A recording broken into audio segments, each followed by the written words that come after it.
බුදු කෙනෙකුට පයට පෑගෙන්ට මොහොතකට සලුවක් පූජා කරලා තමන්ගේ ජීවිතේ නිවනින් කෙලවර වෙන පින.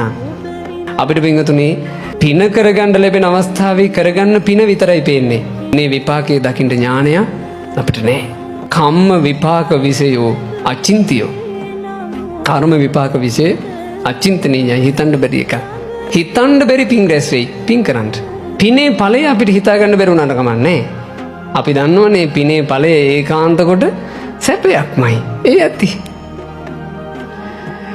පිනේ ඵලය ඒකාන්ත කොට සැපයක් කියලා දැනගත්තාම හොඳටම ඇති.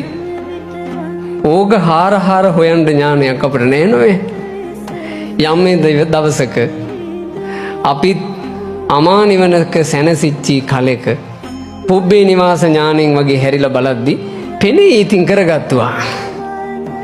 මෙහෙමත් කරගත්තා පින්කම් කියලා.